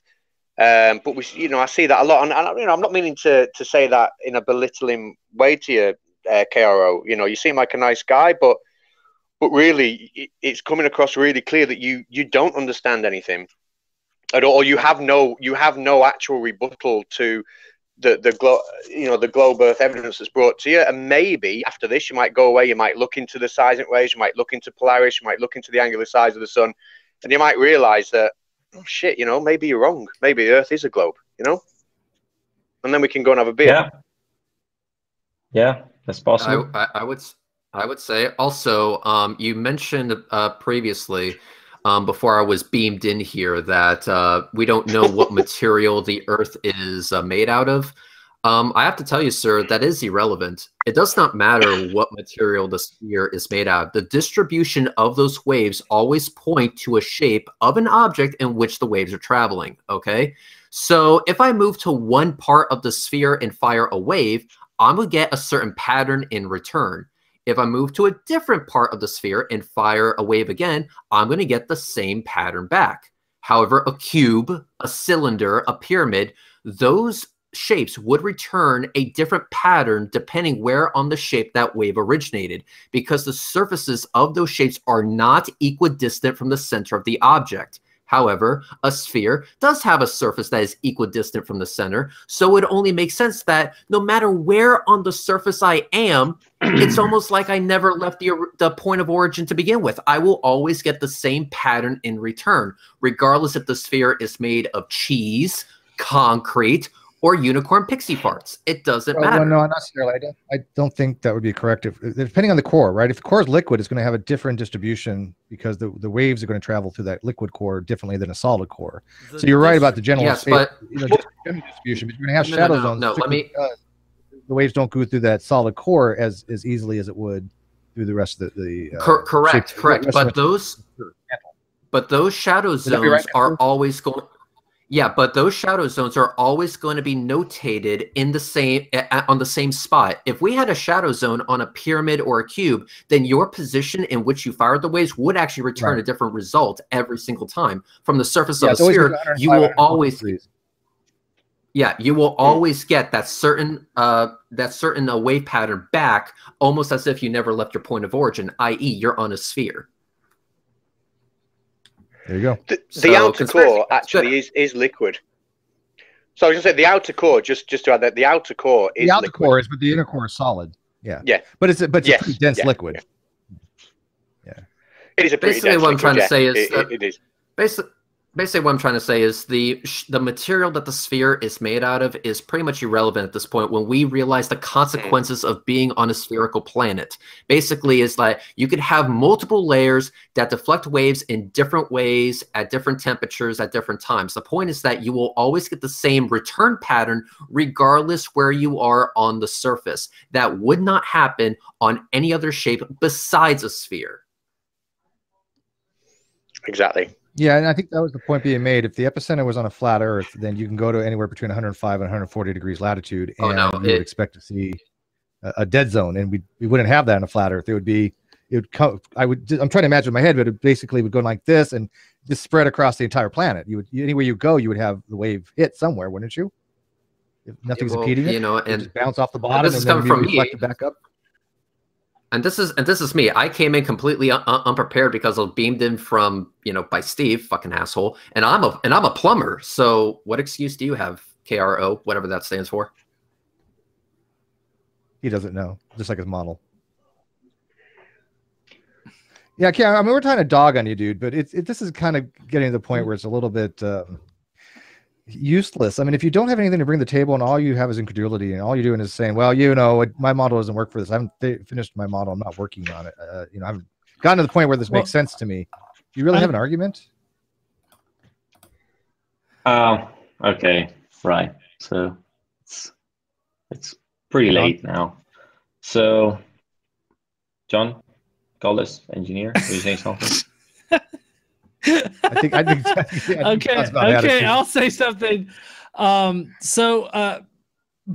I don't know what to say at this point because Steve asked you a question and you're like, Godless engineer, you want to chime in with anything? No, sorry. I just heard that you were saying something. No, this is called a lifeline, John. He's calling a friend. He's calling a friend. Can I say something about at all possible? Can you give me some crazy shit there, Godless engineer? No. We have nowhere to go now. Yeah, I know. You caught me. KRO. Did we at least? Okay, guys. Full disclosure. Steve was right. Steve caught me from the beginning. Yeah. Yeah. I just had to do it. Yeah, I am. What the fuck, man? Come on. Well, a lot of people think you weren't, but I'm pretty convinced you're not cool. Yeah, Steve caught me. No. And can I ask you? Sorry, guys. Can I ask you? How can I be a more convincing flat earther? Well, all you have to do is. I have to speak it. Yeah, please, John. No, go. listen. I just hear me out on this, okay? There are legitimate people out there that believe the Earth is flat, and they use these same tired, bad arguments.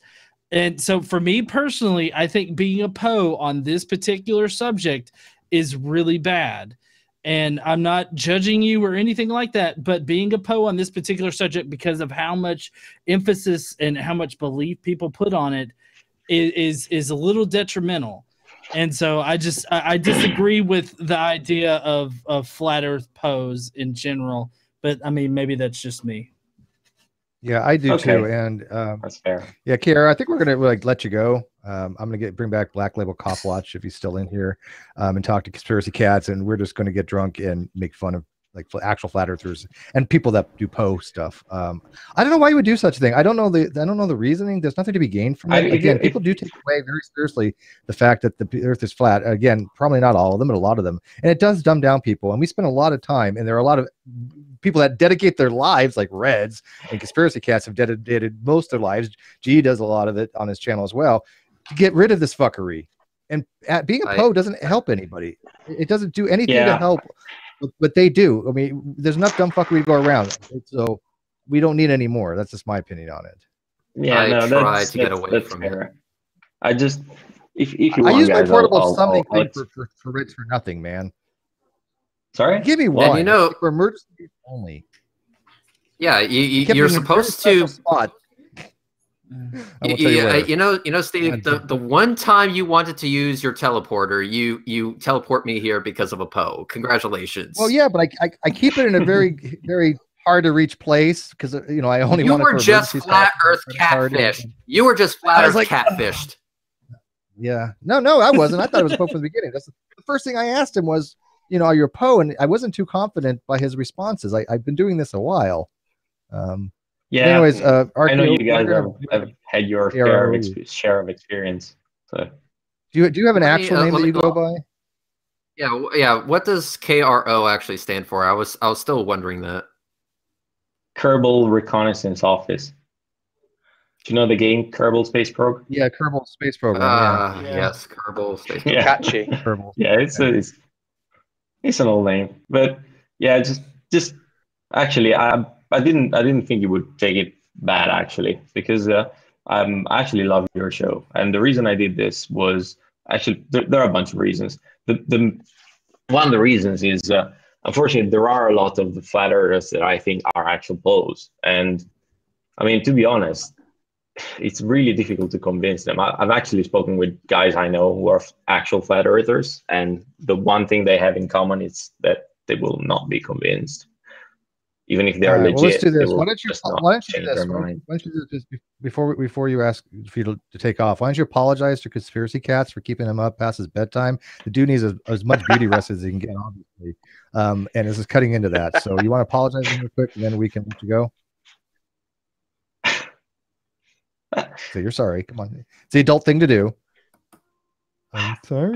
I'm sorry. I didn't think actually. No, but really, guys, I mean, this is that's like the most sorry excuse for an apology I've ever heard. That's a sorry, I'm not sorry one I've ever heard. Are you kidding me? Yeah. Oh my God. Fuck you, Conspiracy Catz. This is not gone as I planned. The thing is, Dave, your teleporter license has been revoked. What does that even mean? What the hell are we doing, Steve? Here? I don't understand any of this at this point.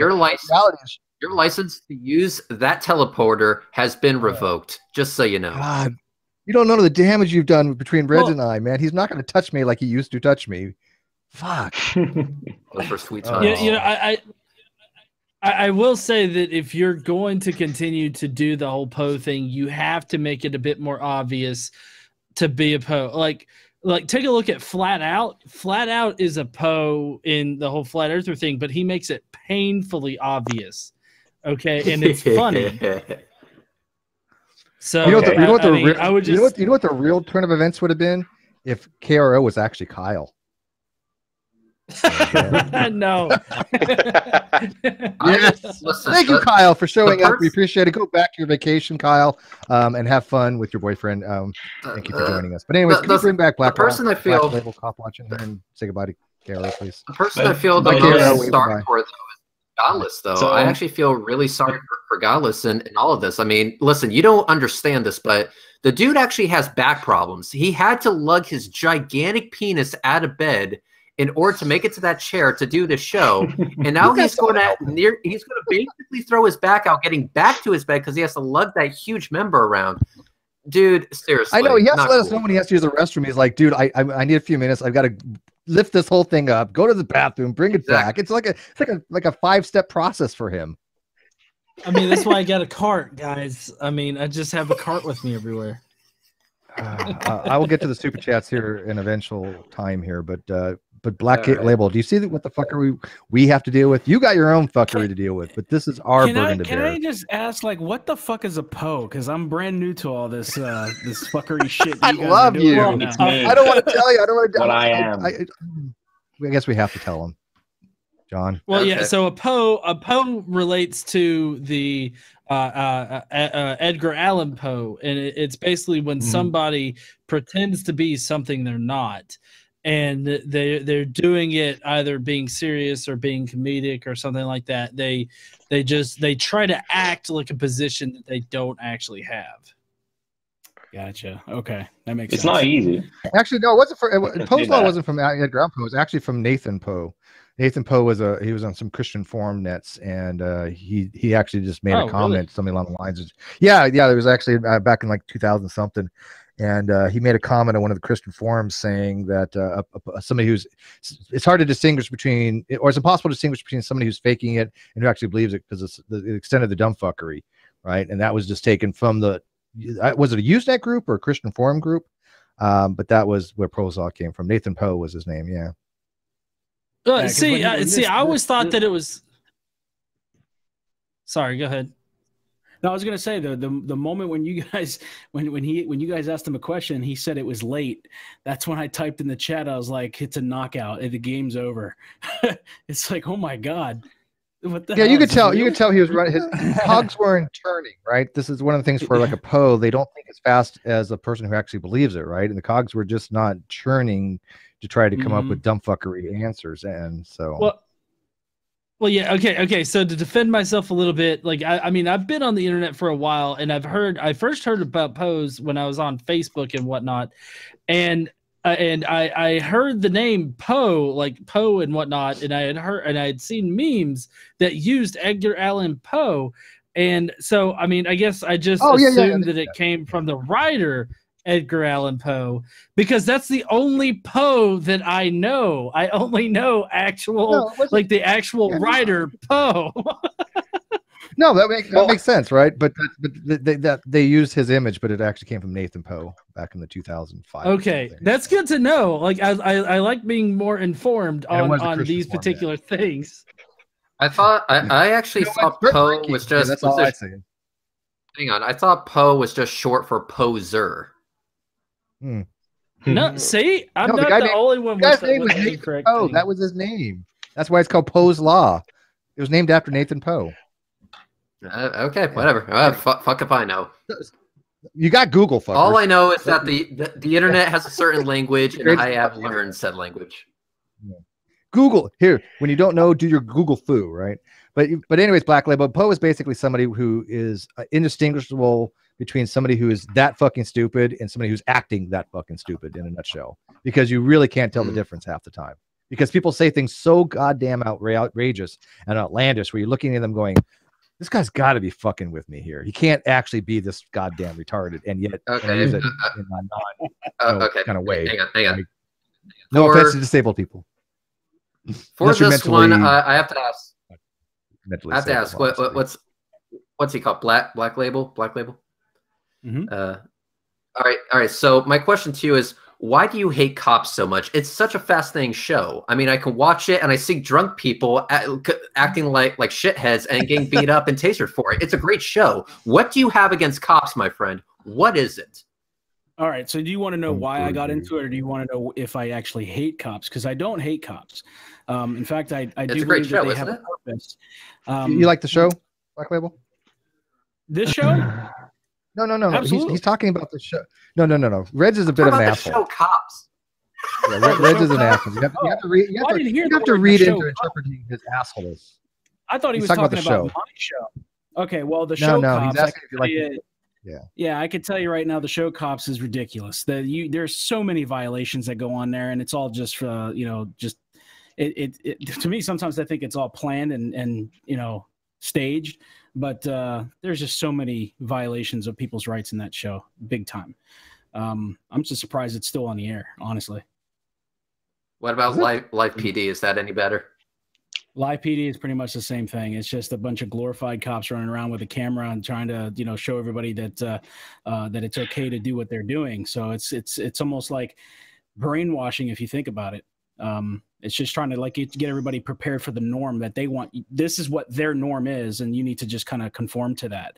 And that's what we do, is to try to show the real shit that goes on, not the, you know, the shit that goes on in that show.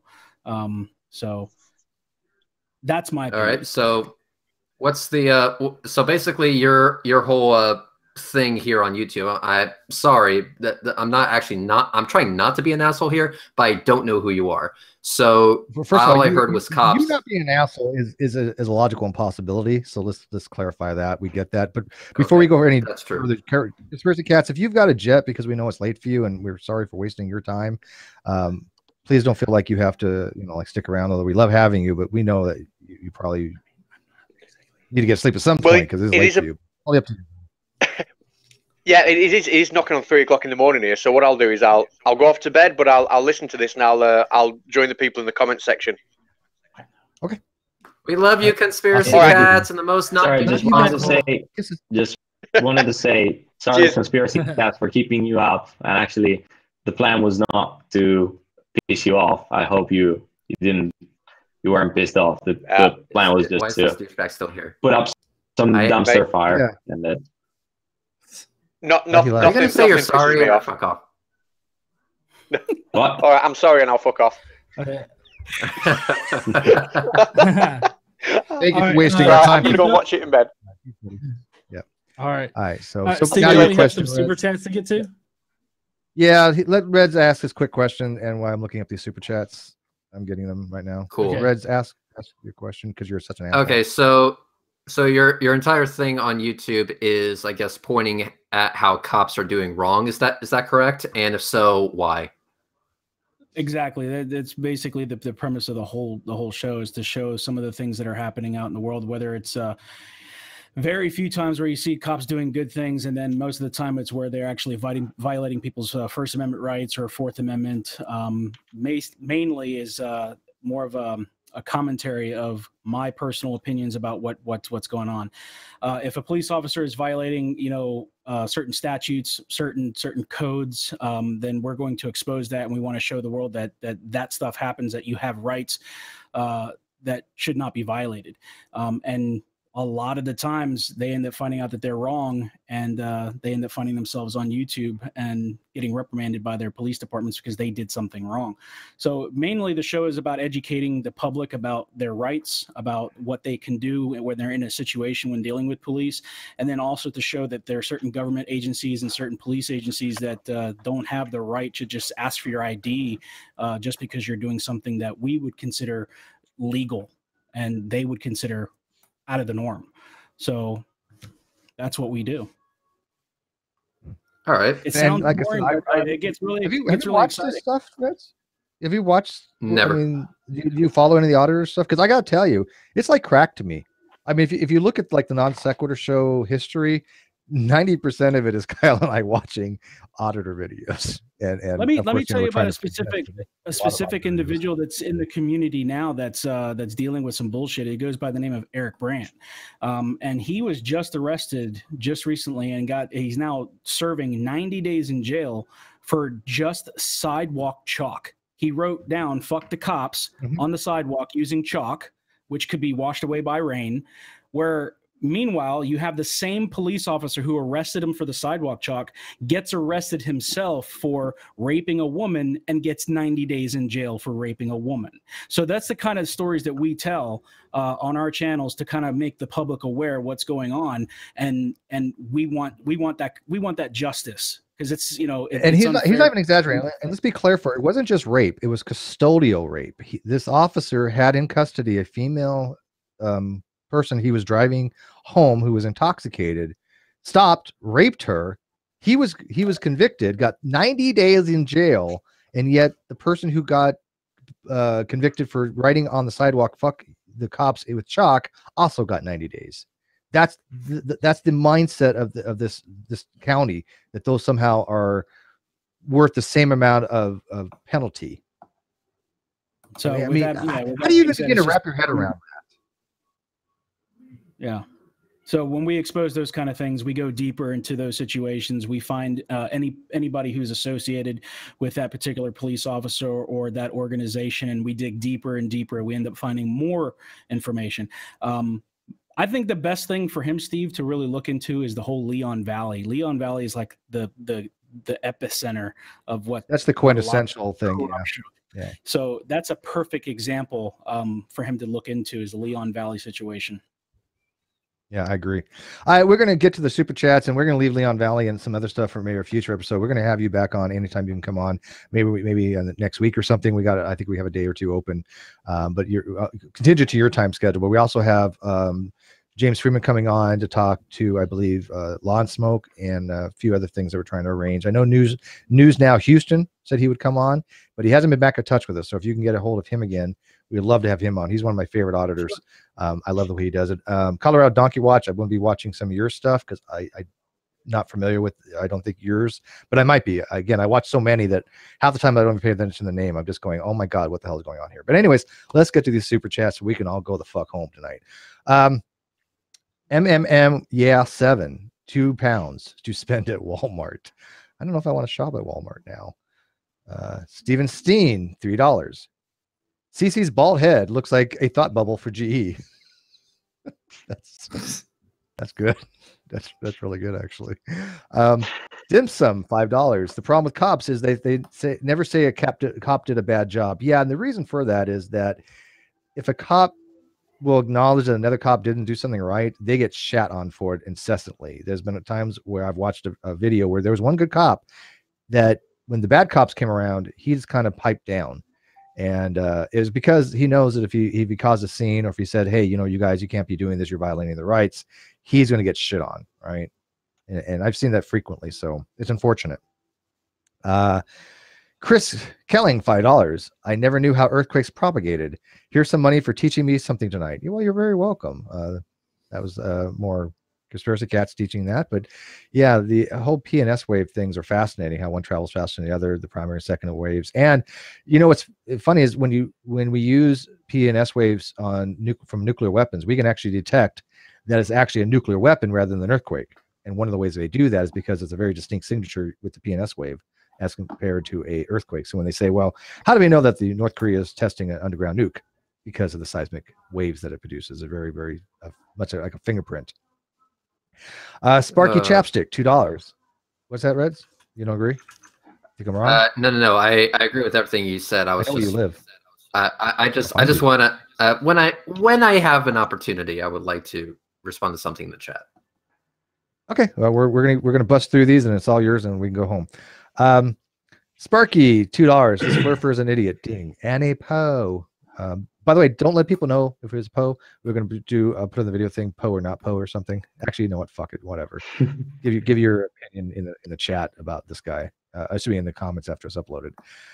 KRO, $20. KRO Genie C. Steve, for your corn whiskey fund, also buy John and Conspiracy Catz a drink too. Absolutely. If I go to a forum with them, I owe John a drink. And if I ever get to where's Conspiracy Catz? Australia or England? He's Australia, ain't he? He's Kiwi. Yeah. No, the Kiwi's New Zealand. Yeah, that's right. New Zealand's Kiwi. But he's an Australian, right? Actually, Australian. Is he? Nobody knows where he's at. He's somewhere on the globe. But anyways, I like corn whiskey. It's very silky, but a little bit goes a long way. It's not really a smooth whiskey for me, but I'm going to try to get some Black Label, Johnny Walker Black Label. Let's see here. Doug Strable, $3. Respect their patience for this dude. What the fuck, KRO? Fact-based living, $5. Point out that anyone can use a seismometer, so it can't be part of the conspiracy. Octal, $2. Why don't flat earthers listen? See Catz, you rock. 0132132 Ranty is the best flat earth debunker. His observations just happen to debunk the flat earth rather than the globe. Hail Sagan. That's true. I gotta admit, would you guys say that Ranty is probably one of the best flat Earth debunkers out there? He's good. One of the best. He's good. He's really good. Yeah. Oh, he's a Brit. I'm sorry. Okay, so he's a Brit. I'll check Facebook in a minute, guys. Multitasking. Creation induced lobotomies. What a great name. $10. Classic Flurf train wreck. Love at love nonsec. Cloud 2440. $10. Hey, KRO, another flat earther who denies evidence because he has nothing to disprove it. Nice integrity there, bro. Worse than that, he's a Poe, which shows little to no integrity. No offense, KRO, if you're still here, but damn, dude, don't do this again. We're gonna forgive you this time because we're forgiving people. Can I get like a couple minutes just to explain at the end? No. Just no, probably not. No. Okay. I don't know. We'll see. Let me get through these super chats here. That's up to John. I'm gonna turn I'm shutting the fuck up after this. Let me go to John. So I'm gonna drink after this.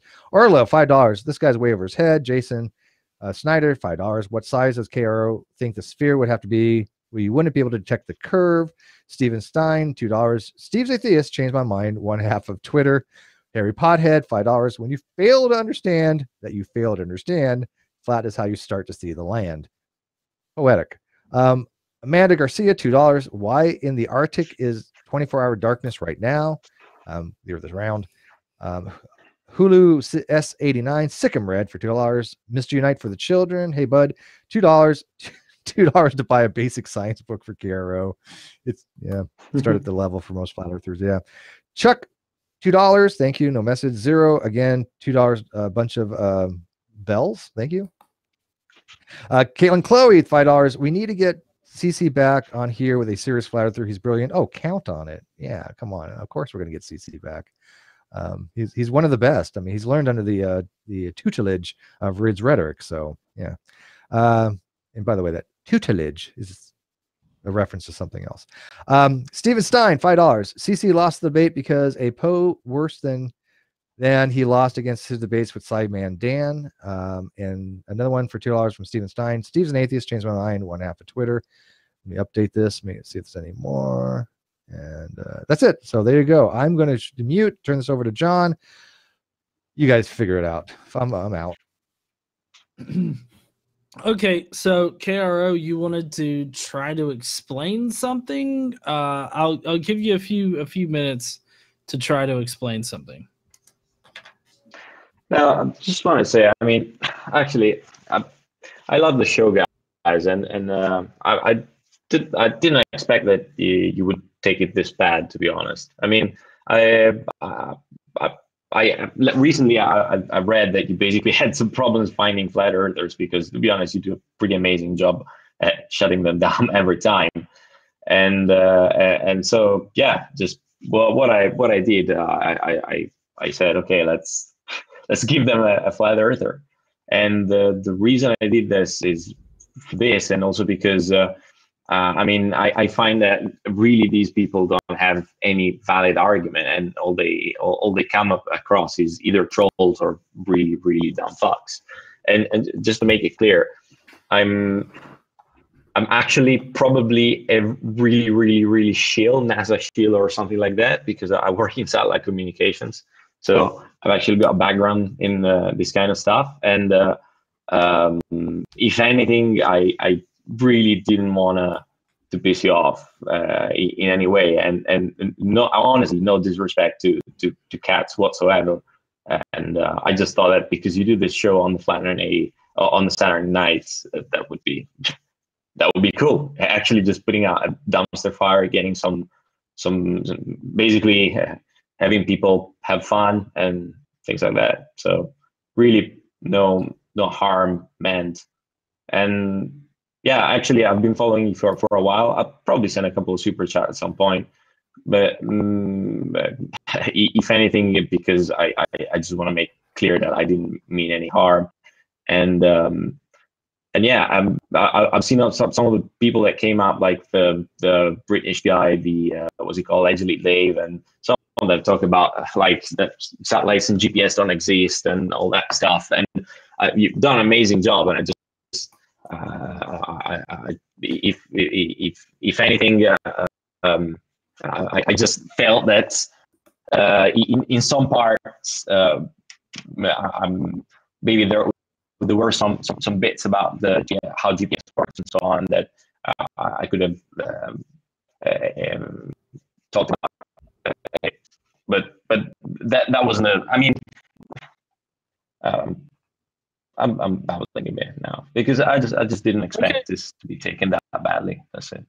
So well, yeah. no, I mean, So, we're not exactly taking it badly here, but I mean, I'm just like my warning was just that there are people that take this stuff seriously, and pretending to believe in it is a little harmful in this situation. So I mean, I was just trying to give you advice for the future, I guess, or to anybody that thinks about like being like a flat earth Poe or whatnot, because people will listen to you and will start to believe. And so that kind of, in that way, it can hurt. But I mean, I'm not sitting here trying to, like, I guess, talk shitty to you or anything like that, or I'm not even mad or anything like that. I was actually just kind of like, fuck, no, I thought we had a real one, kind of thing. Like, I'm not mad. It's just more of a crap. I thought we had a real guy here, but no, yeah. So I mean, I don't know about. I can't speak for Steve or Reds or Conspiracy Cats, but I mean, I'm not incredibly mad about it. I was just giving you some advice, like, for the future in general. Yeah, I mean, just to make clear, I've seen some people say, "Oh, you've tried to troll X and Y and Z." No, I haven't. I mean, to be honest, that's not my goal. I mean, and I was coming here as a troll, to be honest. It was just to give a dumpster fire, not to basically make people have fun. See, that's it. Here's the thing, though. You gotta follow through with it. Like at the very end, you're like, yeah, you got me. I'm a Poe. It's like you gotta commit and you gotta follow all the way through. Yeah, you're right. But I still think that it's like, out of the options, like not being so obviously a Poe is better than trying to be a convinciable flat earther, because people will start to believe you. So that's just my unsolicited advice, kind of for the future. That's all. That's cool. Yeah, I'm gonna agree with him. Like, I'm not mad. It's a little disappointing. I don't like Poes. Yeah. My thing is to you is basically just go forth and sin no more, and get on the actual bandwagon to fight these fuckers like the rest of us do. Yeah. Or go the flat out. Well, or go the flat out direction. Just be completely ridiculous about it and have fun with it. Like that. You think he is a Poe? I think he's just high. No. Flat out is a Poe, but I mean, he's like the completely obvious Poe. But I know that there's one last thing that we're gonna kind of go out on. So, Steve, if you want to go out on that. Yeah. So I was asked to kind of read something, or at least talk about something before we ended it, and I'm more than happy to do so. As people may know, there's been some instances of people not understanding what fair use means. And fair use is basically the ability to use somebody else's content if it's transformative, if it's somehow changed and it's being like reviewed or talked about. This is something that's ubiquitous on YouTube. Everybody who's ever made a video knows basically fair use. However, there are some flat earthers that are using the DMCA as a weapon, saying that certain things are not fair use when clearly they are, and actually getting other people involved, saying that they use some of your content, and getting copyright claims, trying to strike channels out because they're trying to shut down some of the channels that are, well, fighting against flat earth. So anyways, I'm gonna read something for a friend and basically give my view on this situation with one of our friends, Team Skeptic. So Team Skeptic, this is for you. Daniel Pratt, you're a fucking idiot. Good night. Non sequitur. Your facts are uncoordinated.